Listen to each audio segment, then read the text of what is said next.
أعوذ بالله من الشيطان الرجيم. بسم الله الرحمن الرحيم.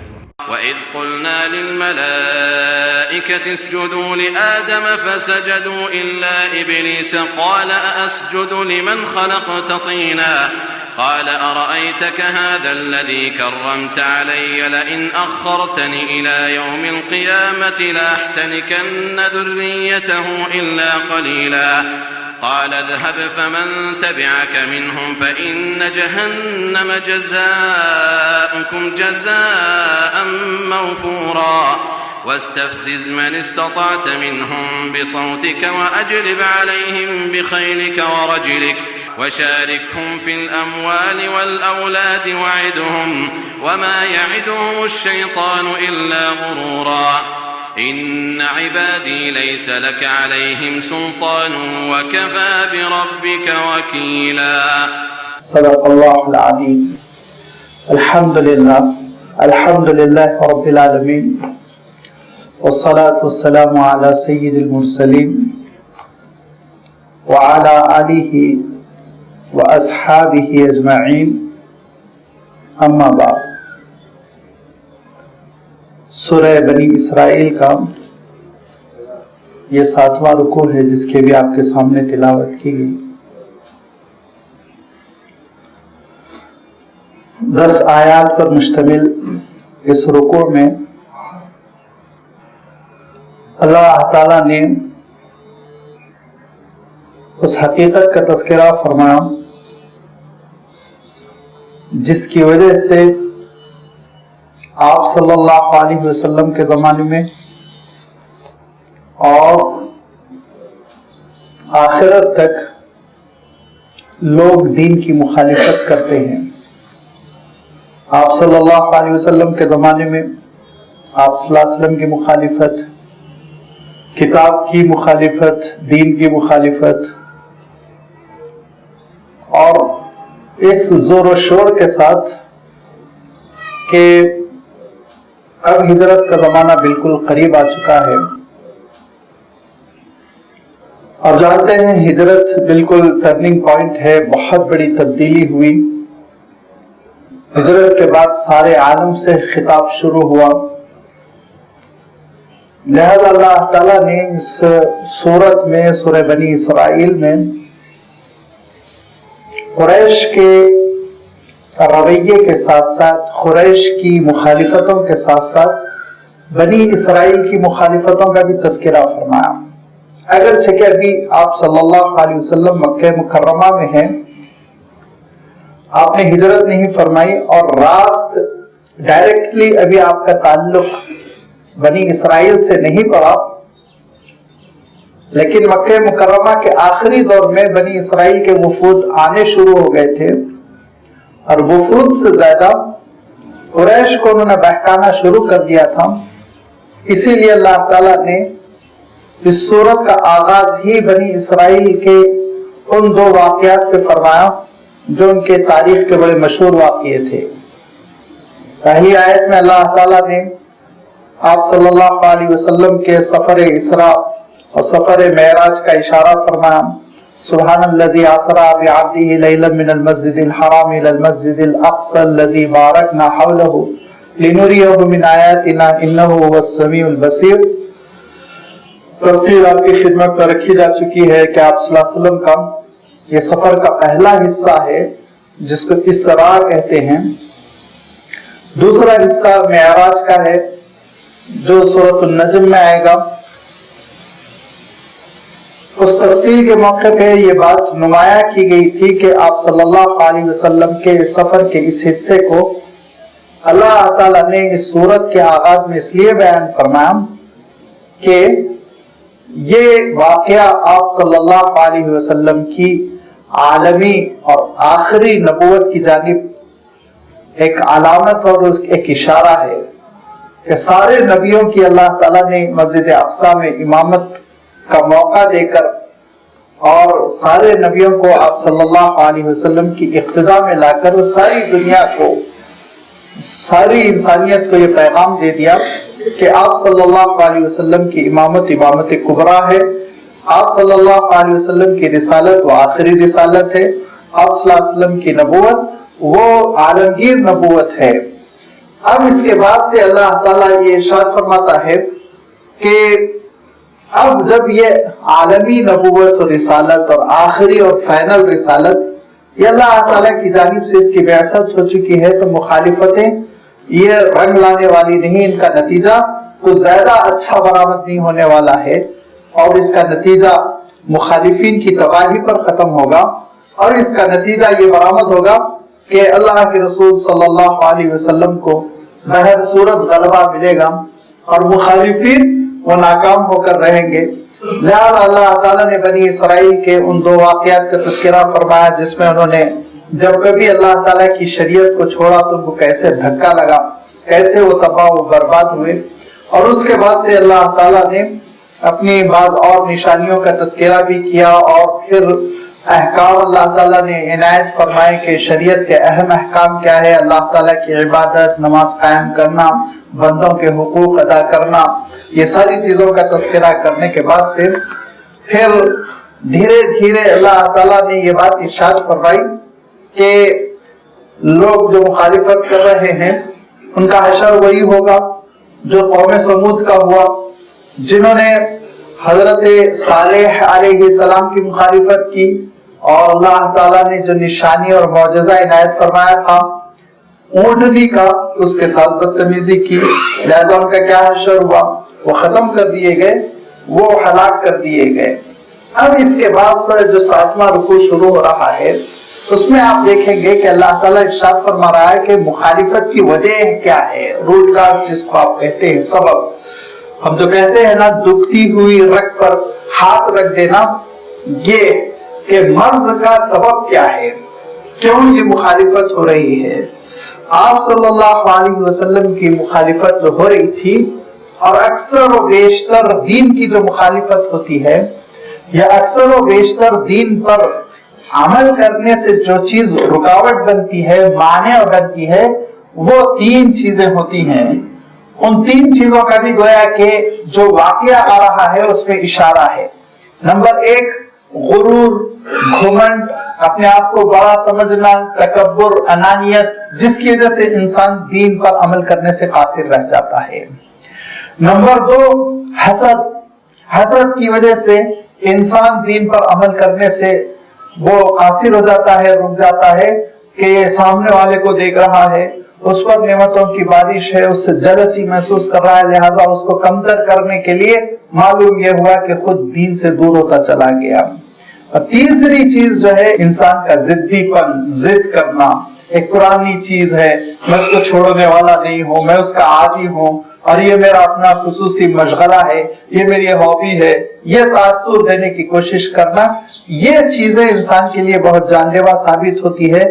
لہذا اللہ تعالیٰ نے ان ساری چیزوں کو سمٹتے ہوئے کیا ارشاد فرمایا کہ دیکھو حضرت آدم علیہ السلام کے پتلے کو اللہ تعالیٰ نے تیار کیا، سورۃ البقرہ میں بہت تفصیل گزر چکی، سورۃ الاعراف میں تفصیل گزر چکی ہے، اور یہاں پہ بھی اللہ تعالیٰ نے سورہ بنی اسرائیل میں بیان فرمایا، اور دیگر صورتوں میں بھی اللہ تعالیٰ نے تذکرہ فرمایا کہ حضرت آدم علیہ السلام کے پتلے کو تیار کیا گیا، اور اس کے بعد وَإِذْ قُلْنَا لِلْمَلَائِكَةِ اسْجُدُوا لِآدَمَ، تو اللہ تعالیٰ نے فرشتوں سے یہ حکم دیا اور یہ ارشاد فرمایا کہ آدم کے لیے سجدہ ریز ہو جاؤ۔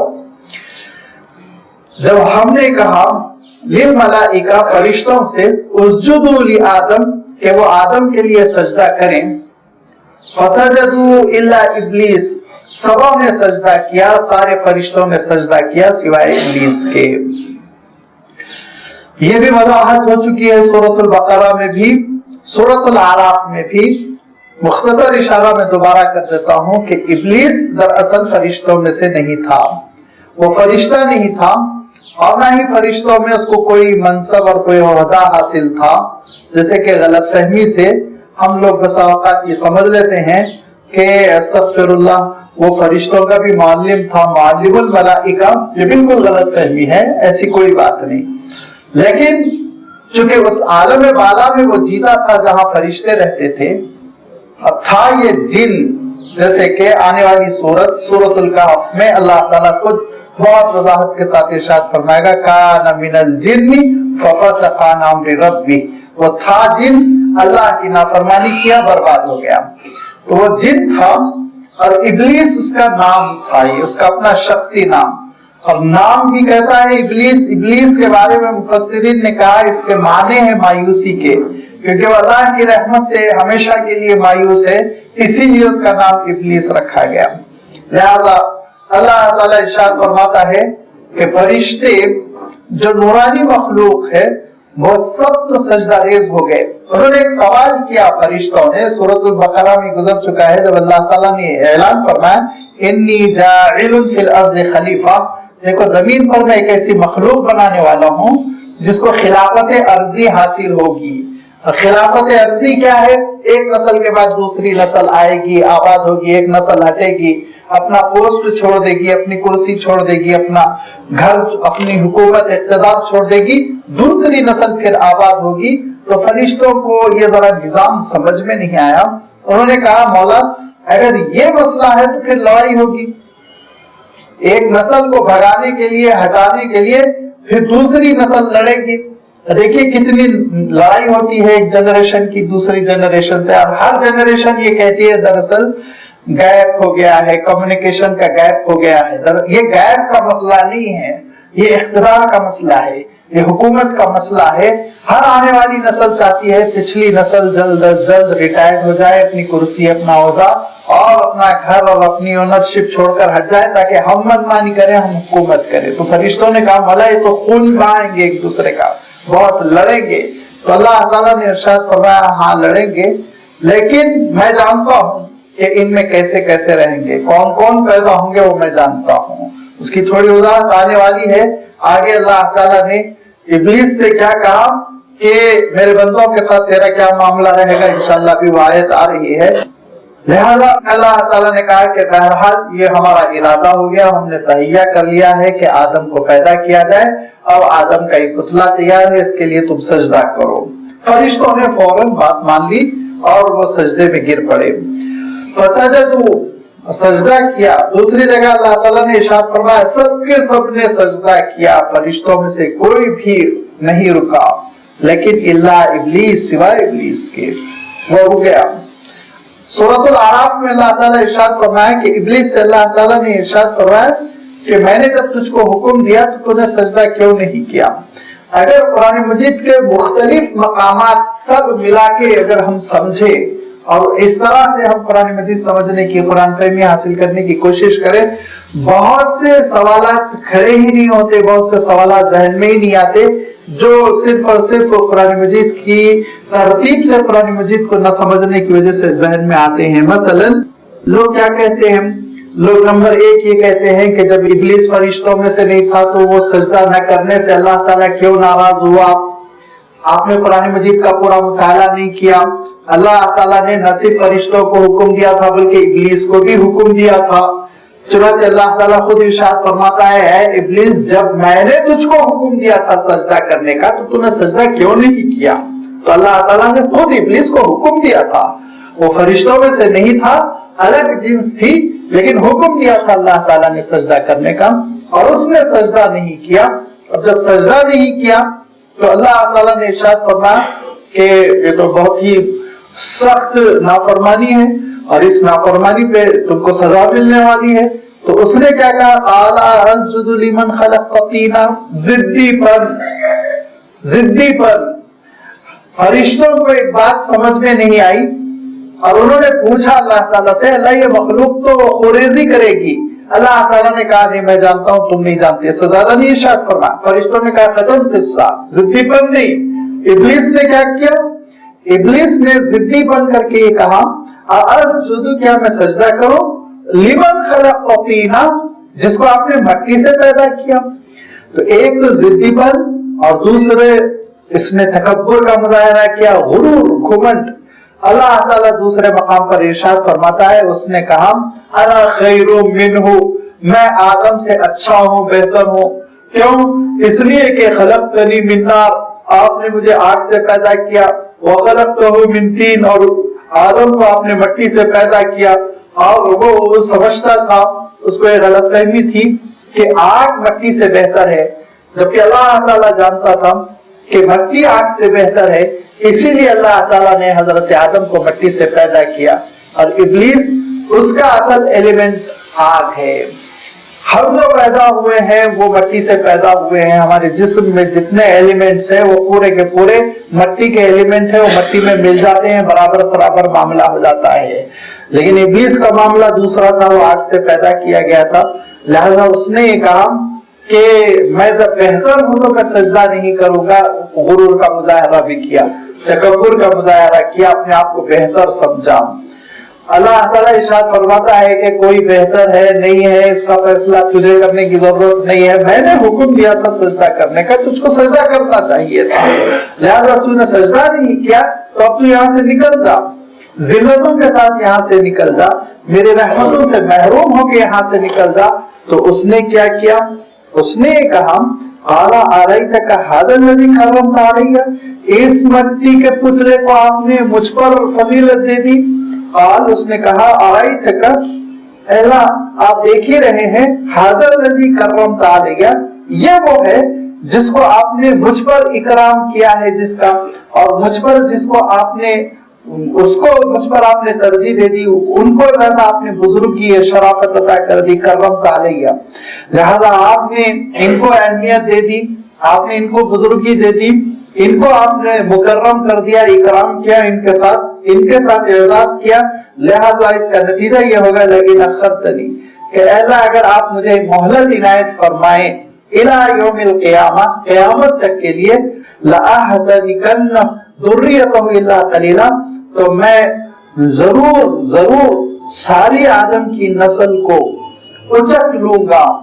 احتنکا یہ کہتے ہیں، اس کے معنی دراصل پرانے زمانے میں ٹڈے ہوا کرتے تھے جو کھیتوں پہ حملہ کرتے تھے، جو لاکھوں کی تعداد میں ہوتے تھے، تو احتکن الجراد الامحا کہتے تھے، یا الزرع کہتے تھے عرب، کہ ٹڈوں نے پوری کی پوری کھیتی وہ اجاڑ دی، ختم کر دی، چٹ کر گئے، اور زمین سے اس کو جڑوں سے اکھاڑ کے رکھ دیا، کچھ نہیں باقی بچا۔ اس مفہوم میں یہ لفظ استعمال کرتے تھے۔ ابلیس استعمال کرتے ہوئے یہ کہنا چاہتا ہے میں ساری نسل انسانی کو چٹ کر جاؤں گا، ساری نسل انسانی کے اوپر میں کنٹرول کر لوں گا، قابو کر لوں گا، الا قلیلا سوائے چند لوگوں کے، چند ہی لوگ ہوں گے جو جن کے اوپر میں کنٹرول نہیں کر سکوں گا، قابو نہیں حاصل کر سکوں گا۔ لہذا لئن اخرتنی الی یوم القیامۃ لاحتنکن ذریتہ، اگر اللہ قیامت تک کے لیے آپ مجھے مہلت دے دیں تو ساری نسل انسانی کو، حضرت آدم علیہ السلام کی ذریت اور نسل کو میں چٹ کر جاؤں گا، ان پر کنٹرول کر لوں گا، الا قلیلا سوائے بعضوں کے جن پر میرا کنٹرول نہیں چلے گا۔ اللہ تعالیٰ ارشاد فرماتا ہے ٹھیک ہے یہ بھی تم کر کے دیکھ لو۔ قال اذهب فمن تبعك منهم، جاؤ یہی کرو تم، لیکن ایک بات کان کھول کر سن لو، فمن تبعك منهم، جو ان میں سے تیری اتباع کریں گے، تیرے راستے پہ چلیں گے، تو پھر فإن جہنم جزاؤکم، تم سب کا بدلہ جہنم، جزاء موفورا بھرپور بدلہ، تمہارا صحیح بدلہ، مکمل بدلہ وہ جہنم ہوگا، جہنم میں ہم سب کو جھونک دیں گے۔ لہذا اللہ تعالیٰ نے ارشاد فرمانے کے بعد اللہ تعالیٰ ارشاد فرماتا ہے دوسرے مقامات پر، اس نے کہا ٹھیک ہے اللہ میں آگے سے، دائیں سے، بائیں سے ان کو بہکانے کی کوشش کروں گا، راہ راست سے ہٹانے کی کوشش کروں گا۔ اللہ تعالیٰ ارشاد فرماتا ہے وَاسْتَفْزِزْ مَنِ اسْتَطَعْتَ مِنْهُمْ بِصَوْتِكَ، جاؤ ٹھیک ہے تم کو ہم موقع دے رہے ہیں کہ تم ان کو دھوکہ دو، اور تم ان کو پریشان کرو، تم ان کو مبتلا کرو، جن جن پر تمہارا بس چلے، من استطاعت منہم، ان میں سے جن پر تیرا جادو چلے، تیرا بس چلے، ان کو تم دھوکہ دینے کی کوشش کرو، اور ان کو تم گمراہ کرنے کی کوشش کرو، بصوتک، اپنی آواز سے، نمبر 1، وَأَجْلِبْ عَلَيْهِمْ بِخَيْلِكَ وَرَجِلِكَ، اور پھر ان پہ چڑھائی کر دو، تم ان پر حملہ کرو، گھڑ سواروں کے ذریعے سے بھی، گھوڑوں کے ذریعے سے بھی، اور قیادہ فوج کے ذریعے سے بھی، گویا سوار فوج کے ذریعے سے، پیدل فوج کے ذریعے سے، دوسری بات ہو گئی۔ تیسری وَشَارِكْهُمْ فِي الْأَمْوَالِ وَالْأَوْلَادِ، اور ان کی دولت میں اور ان کی اولاد میں اپنا حصہ بنا لے، اور نمبر 4 وَعِدْهُمْ، اور خوب ان سے وعدے کر لے۔ 4 چیزیں اللہ تعالیٰ نے ارشاد فرمائیں، پہلی چیز یہ کہ اپنی آواز کے ذریعے سے ان پر جادو چلانے کی کوشش کر. صوتن آواز بصوتی کا ارشاد فرمایا, اپنی آواز کے ذریعے سے ان پر جادو کرنے کی کوشش کر, ان کو متاثر کرنے کی کوشش کر. تو لازمی بات ہے اس کی آواز میں ساری چیزیں آ گئی, پروپیگنڈا بھی آ گیا جو دین کے خلاف کیا جاتا ہے, گانا بجانا بھی آ گیا جو حرام ہے, جن سے انسان کو ابلیس گناہوں میں مبتلا کرنے کی کوشش کرتا ہے. اور آواز کے ذریعے سے یعنی وہ موسیقی بھی آ گئی جس کے ذریعے سے انسان کو مگن کر دیتا ہے اور اس کے ذہن کو مفلوج کر دیتا ہے کہ وہ دین کی حقیقتوں پر غور ہی نہ کر پائے. آواز کے یہ سارے وہ فتنے ہیں جس کو ابلیس اختیار کر رہا ہے اور جس کو اختیار کرنے کی اس کو قانونی طور پر اجازت دی گئی. لہذا یہ سارے ہی آواز کے فتنوں کے سلسلے میں انسان کو محتاط ہونا چاہیے. اللہ کے رسول صلی اللہ علیہ وسلم موسیقی کے سلسلے میں تاکید کرتے تھے کہ یہ آلات کس کے ہیں؟ ارشاد فرمایا شیطان کے آلات ہے. سارے موسیقی کے آلات کے بارے میں آپ صلی اللہ علیہ وسلم ارشاد فرماتے تھے یہ شیطان کے آلات ہے, یعنی اس کے ذریعے سے وہ تم کو ایسا محو کر دیتا ہے, مشغول کر دیتا ہے, غافل کر دیتا ہے کہ تم اس میں لگ جاؤ تو آخرت کی حقیقت پر, اپنی زندگی کی حقیقت پر, موت پر, حشر و نشر پر غور کرنے کا موقع ہی نہ ملے. لہذا آپ صلی اللہ علیہ وسلم فرماتے تھے یہ آلات توڑنے ہی کے لیے میں آیا ہوں, یہ آلات توڑ دوں گا تاکہ لوگ آخرت پر غور کریں. اسی میں دوسری چیز جو ہے وہ یہ کہ لوگ اپنی آواز کو استعمال کر کے دین کی آواز کو, دین کی صدا کو دبا دینا چاہتے ہیں.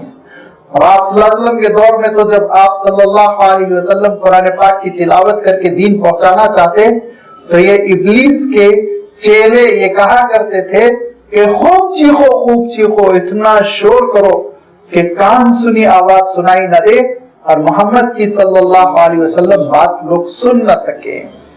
اور اس طرح سے تم غالب آ جاؤ, کنٹرول کر لو, حالات پر قابو پا لو. لہذا آواز کا یہ فتنہ تھا کہ خوب شور غوغا کرتے اور آپ صلی اللہ علیہ وسلم کو پیغام پہنچانے نہ دیتے. اور پھر یہی وہ حرکت ہے اور یہی وہ سازش ہے کہ اتنا بولتا ہے میڈیا, اتنا بولتا ہے کہ حق کی آواز دب جاتی ہے, اتنا جھوٹ کو آگے بڑھا کر, جھوٹ کو تقویت دے کر اس قدر شور کرتا ہے کہ آپ جس چینل کو کھولے وہ جھوٹ پک رہا ہے, وہ جھوٹ بولتا چلا جا رہا ہے, یہاں تک کہ ابلیس کی سازش پوری ہوتی ہے.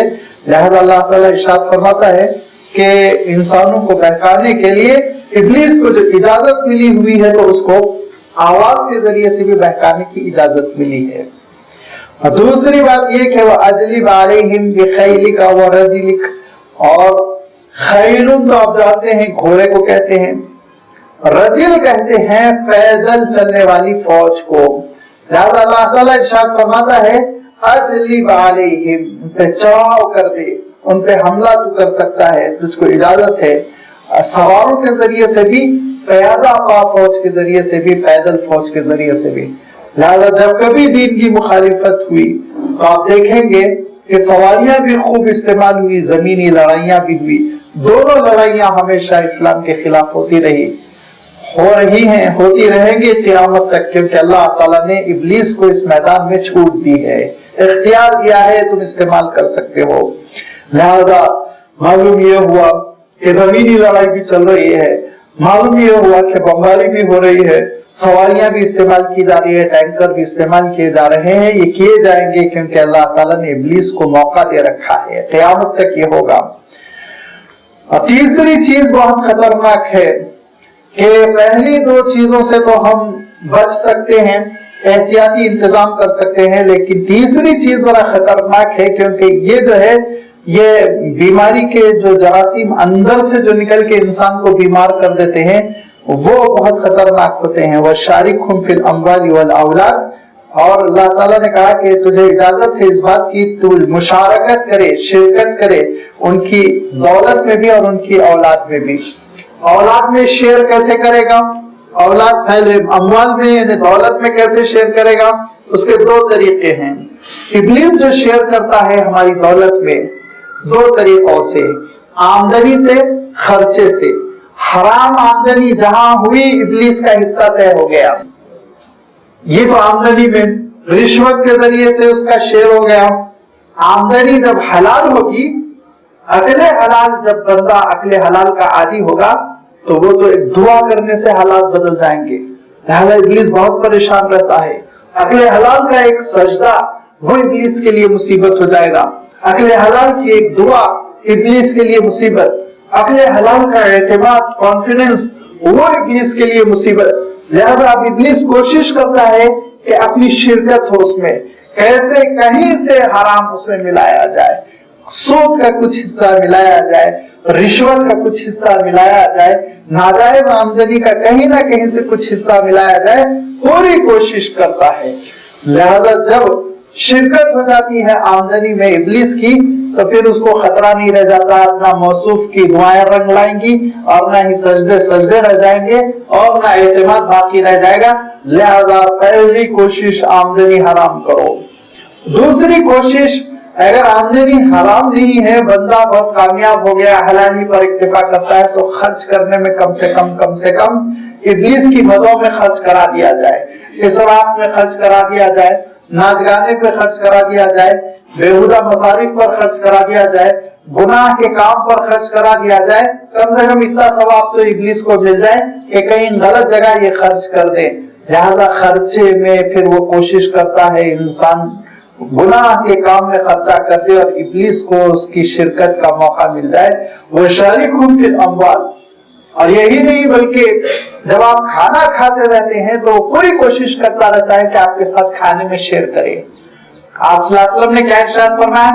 جب تم یہ کہو گے بسم اللہ الرحمن الرحیم، جب تم کہو گے بسم اللہ وعلی برکت اللہ اور اللہ تعالیٰ کا نام لے لو گے تو اب تمہارے کھانے میں شیطان کی شرکت باقی نہیں رہ جائے گی، بہت مایوس ہو کر بھاگ جائے گا.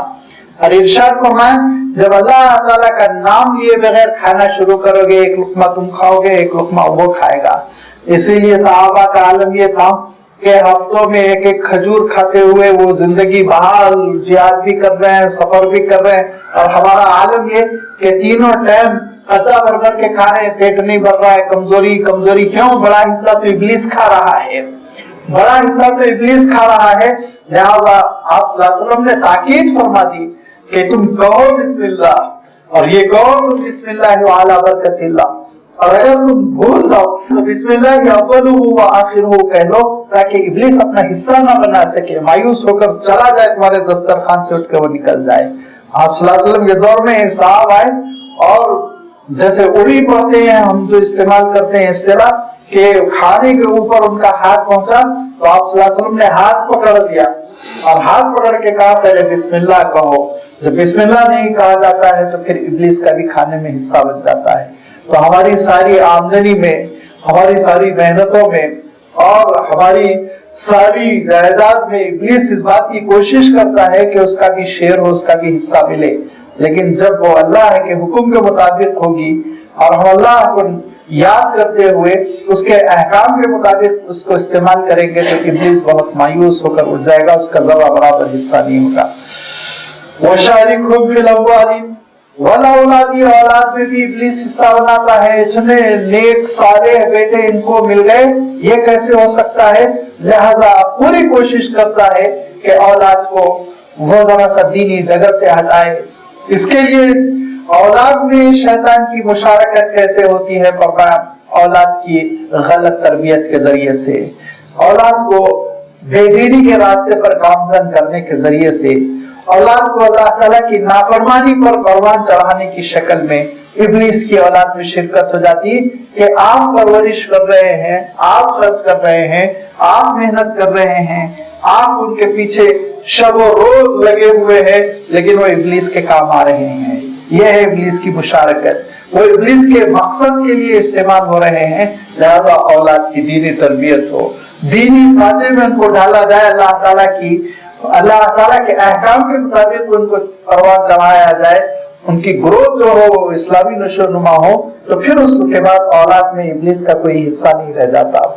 بصورت دیگر اولاد کا مسئلہ یہ ہے، اللہ تعالیٰ خود قرآن پاک میں ارشاد فرماتا ہے قیامت کے دن ایک نسل دوسری نسل پر لعنت و ملامت کرے گی کہ اولاد بگڑ گئی، اور دینی راستے سے ہٹ گئے تو پھر اس کے بعد سے والدین کے لیے ایصال ثواب کے بجائے ایصال عذاب بنے ہوئے ہیں، عذاب ہی عذاب بھیج رہے ہیں۔ کیوں؟ تربیت غلط کی، غلط منہج پر ان کو ڈالا۔ اللہ تعالیٰ ارشاد فرماتا ہے وَشَارِكُمْ فِي الْأَمْوَالِ وَالْأَوْلَادِ، اولاد کے سلسلے میں بھی تم متنبع رہو۔ دوسری جگہ ارشاد فرمایا انما اموالکم واولادکم فتنۃ، ایمان والو یاد رکھو تمہاری دولت اور تمہاری اولاد یہ تمہارا کوسچن پیپر ہے، ٹیسٹ ہے، ایگزام ہے، تمہارے لیے امتحان ہے، یہی امتحان ہے۔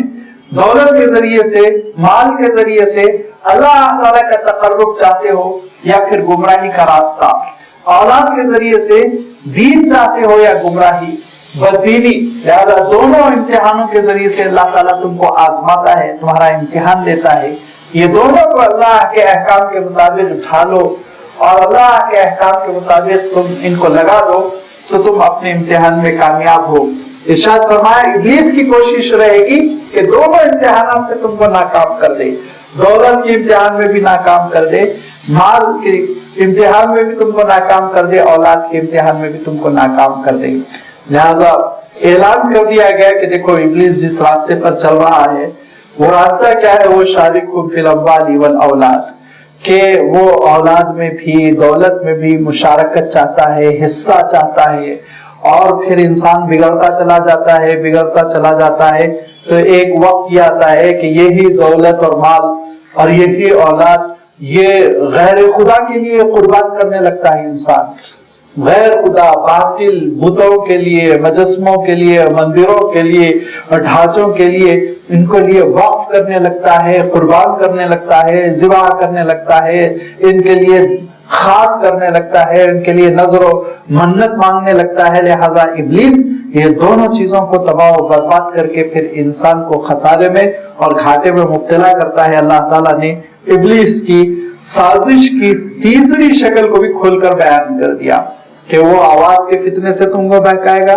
وہ تم پر حملہ آور ہوگا اور وہ تمہاری دولت میں اور تمہاری آل اولاد میں حصہ بنانے کی کوشش کرے گا۔ اور چوتھی بات ارشاد فرمایا وَعِدْهُ، اور وہ خوب وعدے کرتا ہے۔ اللہ تعالیٰ نے اس کو اختیار دیا اور یہ کہا کہ اور تو کر ان سے وعدے، بڑے وعدے کرتا ہے۔ کس چیز کے وعدے کرتا ہے؟ لمبی عمر کے وعدے کر رہا ہے۔ کس چیز کے وعدے کرتا ہے؟ وعدے کرتا ہے تم اللہ کی مقبول نسل ہو، مرنے کے بعد تم کو عذاب وذاب کچھ نہیں ہوگا۔ یہ پورا کامل وعدہ تو اس نے یہودیوں کے ساتھ کیا، جن کا عالم یہ تھا وہ یہ کہتے تھے کہ ہم کو آگ چھو کر نہیں جائے گی الا ایام معدودات، چند دن کی سزا ہوگی جو ہم نے بچڑے کی پوجا کی اس وقفے کی سزا ہوگی، باقی ہم کو سزا وزا نہیں ہوگی، ہم اللہ کے چہیتے ہیں۔ یہ وعدہ اس نے عیسائیوں سے کیا اور ان کو یہ پٹی پڑھا دی کہ حضرت عیسیٰ علیہ السلام سب کے لیے کفارہ بن جائیں گے، اور یہ وعدہ مسلمانوں سے بھی کر لیتا ہے، اور ان کو بھی غلط پٹی پڑھا دیتا ہے کہ تمہاری بھی شفاعت ہو جائے گی اور اس کے بعد سے دھلے دھلائے تم بھی جنت میں داخل ہو جاؤ گے۔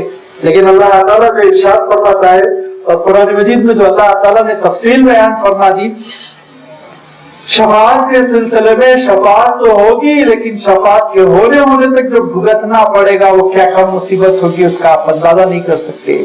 بہت لمبی مدت وہ آخرت کی انسان کو سزا بھگتنی پڑے گی، تب کہیں جا کے جیسے جس کے بارے میں علماء نے لکھا جیسے اسپتال میں انسان رہ کر اچھی طرح علاج ہو جاتا ہے تب کہیں ڈسچارج ہوتا ہے، ویسے ہی جہنم میں بڑی مدت رہنے کے بعد تزکیہ ہو جانے کے بعد نکل پائیں گے، شفاعت ہوگی۔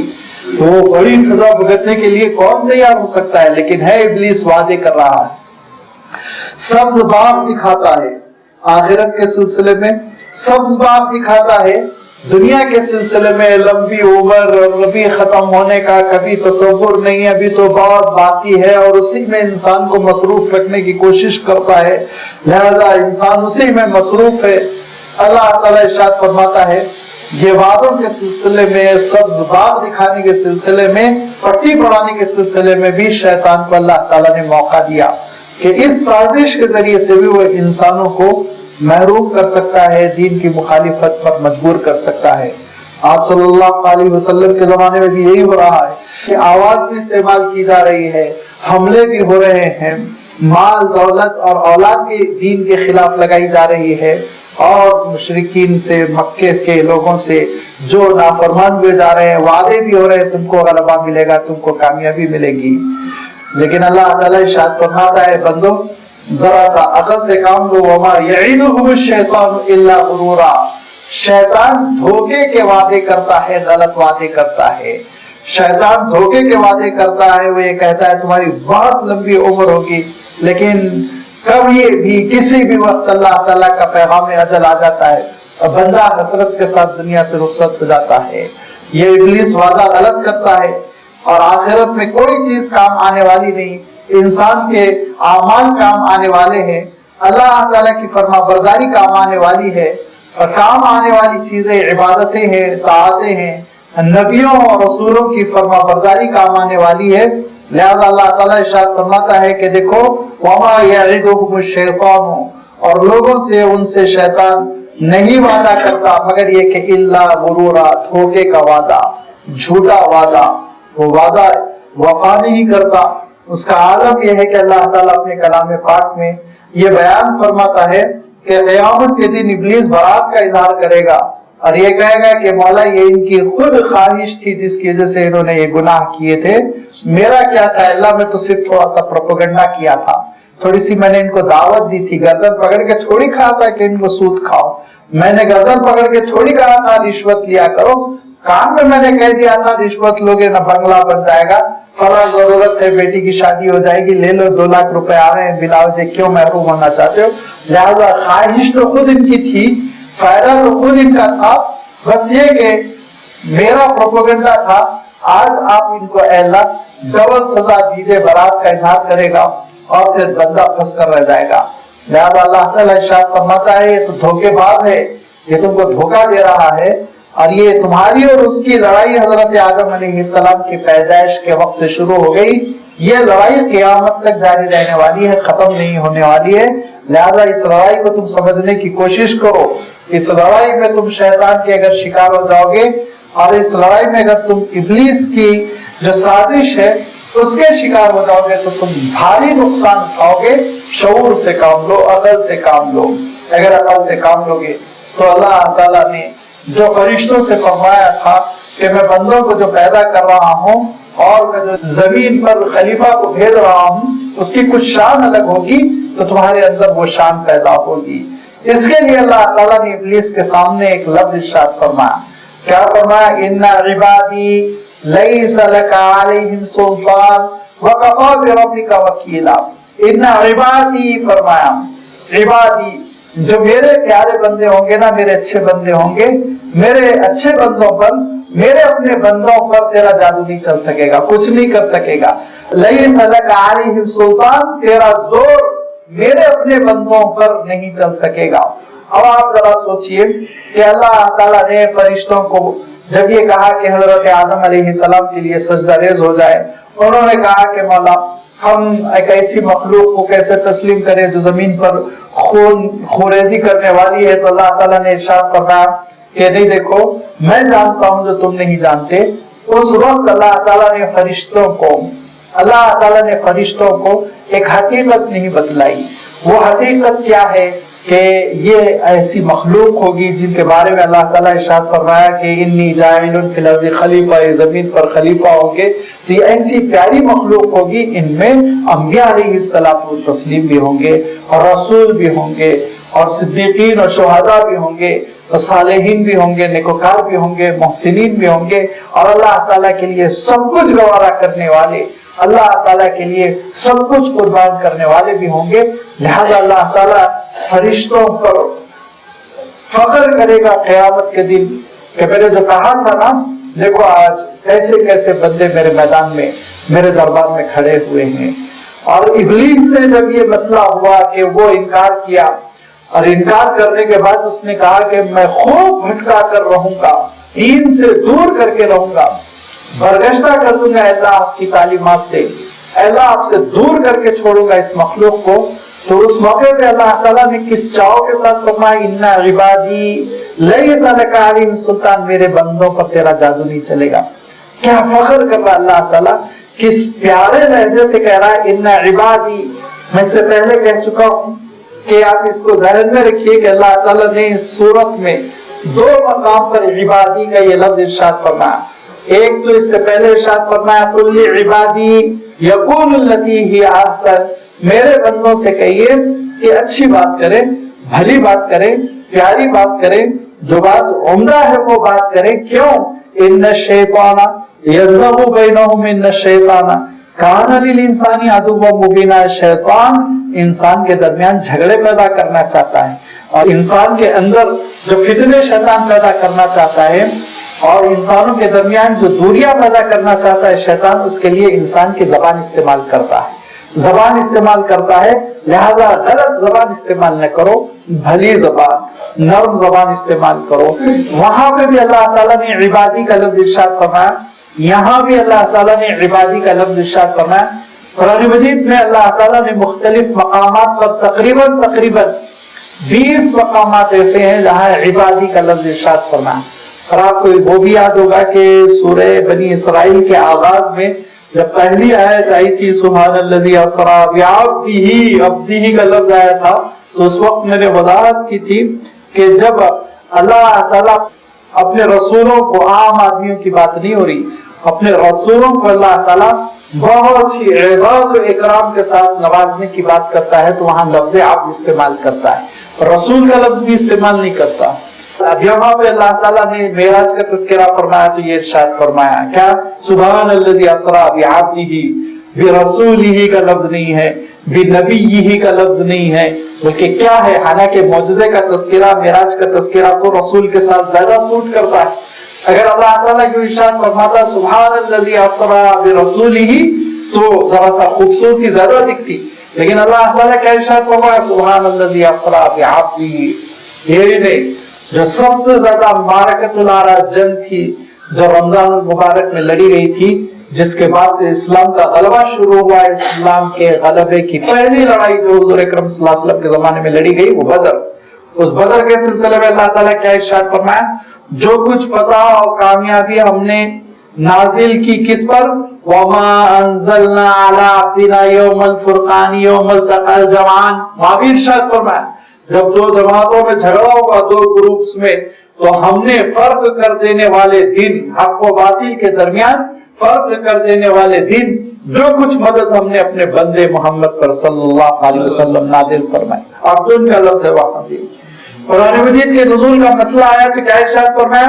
الحمدللہ الذی انزل علی عبدہ الکتاب. تمام تعریف اللہ تعالیٰ کی ہے جس نے اپنے بندے پر اپنی کتاب نازل کی، کتاب نازل کی. وہاں بھی آپ معراج کا آخری مرحلہ ہے تو کیا ارشاد فرمایا؟ فَأَوْحَى إِلَىٰ عَبْدِهِ مَا أَوْحَى. وہاں رسولی و نبی کا لفظ نہیں، آپ دیکھیے تو وحی کی پروردگار نے اپنے بندے کی جانب جو وہ وحی کرنا چاہ رہا تھا، یہ بندگی کو اور اس عبدیت کو اللہ تعالیٰ نے خود اپنے رسول کے ساتھ جو نمایاں کیا، اس کی ایک شان ہی الگ ہے. اور وہ ایسی کیفیت ہے کہ جب اللہ تعالیٰ بندوں سے بہت محبت کی بات کرتا ہے تو یہ لفظ عبد استعمال کرتا ہے، جس کا میں نے اشارہ کرتے ہوئے کہا تھا رمضان المبارک کے آخری درس میں کہ بالکل ویسے ہی جیسے کوئی والد صاحب ہو، باپ گھر کا بڑا، وہ جو اپنی اولاد کے سلسلے میں اگر کہے، ایک بیٹے کے سلسلے میں کہہ رہا یہ آپ ملیے انجینئر صاحب ہے، دوسرے بیٹے کے سلسلے میں کہا یہ آپ ان سے ملیے ڈاکٹر صاحب ہے، لیکن تیسرا بیٹا اچانک اس نے اپنا لب و لہجہ بدل دیا اور کہا یہ میرے بیٹے سے ملیے، تو آپ ضرور محسوس کریں گے اور پوچھیں گے کیا بات ہو گئی. پہلے کو تو آپ نے ذرا غیریت کے لہجے میں کہا کہ انجینئر صاحب، دوسرے کو آپ نے کہا ڈاکٹر. اس کو اتنی اپنائیت سے آپ کہہ رہے ہیں کہ یہ میرا بیٹا ہے، اس سے ملیے، کیا بات ہو گئی؟ تو ہو سکتا ہے پھر وہ وجہ بیان کریں گے ہاں یہی سب سے زیادہ خدمت کرتے ہیں، لگے رہتے ہیں، اسی لیے زیادہ میری توجہ اس پر رہتی ہے. ایسے ہی آپ دیکھیں گے کہ اللہ تعالیٰ نے جب لفظ عبد استعمال کیا تو بالکل وہی شان ہے کہ میرا بیٹا، جسے میرا بندہ. کیا اللہ تعالیٰ ارشاد فرماتا ہے؟ اللہ تعالیٰ نے جب دعاؤں کی قبولیت کا مسئلہ آیا دنیا کی زندگی کا تو یہ فرمایا کہ وَإِذَا سَأَلَكَ عِبَادِي عَنِّي فَإِنِّي قَرِيبٌ. اے نبی، میرا بندہ جب میرے بارے میں پوچھے نا، میرے بندے جب میرے بارے میں پوچھیں کہ میں دعائیں قبول بھی کرتا ہوں یا نہیں کرتا ہوں، تو اے نبی آپ ان کو کہیے میں بہت قریب ہوں، میں سنتا ہوں دعائیں، میں ان کی خواہشات کو پوری کرتا ہوں، میں ہمیشہ ان پر رحمت کی بارش کرتا ہوں۔ اور جب اللہ تعالیٰ نے بندوں کو یہ دیکھا کہ وہ گناہوں کی وجہ سے مایوس ہوئے جا رہے ہیں، تو کیا ارشاد فرمایا، قُلْ لِعِبَادِيَ الَّذِينَ أَسْرَفُوا عَلَىٰ أَنفُسِهِمْ لَا تَقْنَطُوا مِن رَحْمَةِ اللَّهِ، نبی میرے بندوں سے کہیے مایوس نہیں ہونا اپنے گناہوں کے، جیسے میں معاف کروں گا، میں معاف کر دوں گا ان کی ساری خطاؤں کو، سارے گناہوں کو معاف کرنے پر میں قادر، میں غفور الرحیم ہوں۔ اور اللہ تعالیٰ نے جب یہ ارشاد فرمایا کہ بندے ڈرے جا رہے ہیں، سہمے جا رہے ہیں، اے نبی آپ ان سے کہیے نبی عبادی انی انا الغفور الرحیم، میرے بندوں کو اطلاع دے دیجئے میں بہت بخشنے والا بڑا مہربان ہوں۔ اور پھر یہی نہیں بلکہ قیامت کے دن اللہ تعالیٰ ارشاد فرمائے گا کہ یا عبادی لا خوف علیکم ولا انتم تحزنون، میرے بندو نہ ڈرو، خوف نہ کرو، ایمان کے تقاضوں کے مطابق زندگی بسر کی تھی، لہذا نہ غمزدہ ہونے کی ضرورت ہے نہ خوفزدہ ہونے کی ضرورت ہے۔ اور پھر جب اللہ تعالیٰ اپنی نعمتوں کی بارش کرے گا اور یہ کہے گا کہ تم کو بھی اب کامیاب ہو گئے، حساب کتاب ٹھیک ہو گیا، زندگی اللہ تعالیٰ کے حکم کے مطابق تم نے بسر کی، لو جنت کا پروانہ، جنت میں داخل ہو جاؤ، یہ نہیں کہے گا اے مسلمان، اے ایمان والے، کیا ارشاد فرمائے گا کہ یا ایتھا النفس المطمئنہ، اے نفس مطمئن، پروردگار کے پاس لوٹ آ، راضیۃ مرضیہ، فادخلی جنتی، جنت میں داخل ہو جاؤ، وادخلی عبادی، میرے بندوں کے پاس آ جاؤ، میرے بندوں کے ساتھ رہو، میرے بندوں کے ساتھ رہو۔ دیکھیں کیا اس میں عجیب و غریب محبت ہے، اس محبت کا ترجمہ امپاسبل ہے، ممکن ہی نہیں، کیا ہی نہیں جا سکتا۔ یہاں بھی اللہ تعالیٰ ابلیس سے یہ کہہ رہا ہے بہت سرکش تو، نافرمان، اور تو سازش کرے گا اپنی آواز کے ذریعے سے، اور تو میرے انسانوں کو تو بہکانے کی کوشش کرے گا، ان کی مال کے ذریعے سے، ان کی دولت کے ذریعے سے، ان کی اولاد کے ذریعے سے جھوٹے وعدے کرے گا، تو ان پہ حملہ کرے گا، لیکن سب چیزوں کے باوجود کان کھول کر سن لے، ان عبادی لیس لک علیہم سلطان، میرے جو پیارے بندے ہوں گے نا، میرے چاہنے والے بندے، ان پر تیرا جادو نہیں چلے گا، ان پر تیرا کنٹرول نہیں ہوگا، وہ تیری سازش کے شکار نہیں ہوں گے، نہ تو آواز کے ذریعے سے ان کو گمراہ کر سکے گا، نہ تیرے حملوں کی وجہ سے وہ پسپا ہوں گے، اور نہ ہی تو ان کی دولت کا حصہ بنا سکے گا، نہ تو ان کی اولاد کو بگاڑ سکے گا، نہ جھوٹے وعدے کر کے تو ان کو برباد کر سکے گا۔ اے ابلیس، تیری کوئی جادو، تیری کوئی سازش، تیرا کوئی مکر و فریب میرے پیارے بندوں پر نہیں چل سکے گا۔ لہذا اس چاؤ کے ساتھ اللہ تعالیٰ نے اپنے بندوں کو شیطان کی، ابلیس کی سازشوں سے بچانے کی کوشش کی۔ اب جو اللہ تعالیٰ کا نیک بندہ ابلیس کی سازشوں سے بچ رہا ہے، جو اس کی آواز کے فتنوں سے بچ رہا ہے، جو اس کے حملوں سے اپنے آپ کو بچا رہا ہے، اپنی دولت کو، اپنی اولاد کو شیطان کے حصہ بننے سے بچا رہا ہے، اس کے جھوٹے وعدوں پر کان نہیں دھرتا، تو اللہ کا بڑا چہیتا بندہ، اللہ کا پسندیدہ بندہ، اور وہی کیفیت ہے بالکل میرا بیٹا، اللہ کا وہ خاص بندہ ہے جس پر اللہ تعالیٰ رحمتوں کی بارش کرے گا، اور جس پر اللہ تعالیٰ پھر قیامت کے دن فرشتوں کے سامنے فخر کرے گا اور یہ کہے گا کہ میں نے کہہ دیا تھا نا تم سے کہ میں اپنے بندوں کے سلسلے میں وہ جانتا ہوں جو تم نہیں جانتے، اور جو ابلیس کی سازش کے شکار ہوں گے تو لازمی بات ہے وہ برباد ہوں گے، وہ تباہ ہوں گے۔ لہذا فرمایا ان عبادی لیس لک علیہم سلطان، جن کے پاس تقویٰ ہے، جن کے پاس طہارت ہے، جن کے پاس توکل ہے، ان پر شیطان کی کوئی سازش نہیں چل سکتی، ابلیس کا ذرہ برابر اثر نہیں ہوتا، کسی قسم کا، کوئی بھی قسم کا، نہ ظاہری نہ باطنی، نہ کھل کر نہ پھر اندرونی، وہ ہمیشہ شیطان کی سازشوں سے محفوظ رہتے ہیں۔ وہ اللہ کے بندے، ان کا عالم یہ اللہ تعالیٰ کی حفاظت میں رہتے، کیوں؟ وَكَفَى بِرَبِّكَ وَكِيلًا، کہ پروردگار تمہارے لیے کافی ہے کارساز ہونے کے لیے۔ وکیل کام بنانے والے کو کہتے ہیں، وکیل نگہبان کو کہتے ہیں، وکیل حمایتی کو کہتے ہیں۔ ارشاد فرمایا وَكَفَى بِرَبِّكَ وَكِيلًا، پروردگار تمہارا اپنا رب، وہ تمہارا کام بنانے کے لیے، تمہاری وکالت کرنے کے لیے، تمہاری حفاظت کرنے کے لیے، تم کو شیطان کی سازشوں سے بچانے کے لیے کافی ہے۔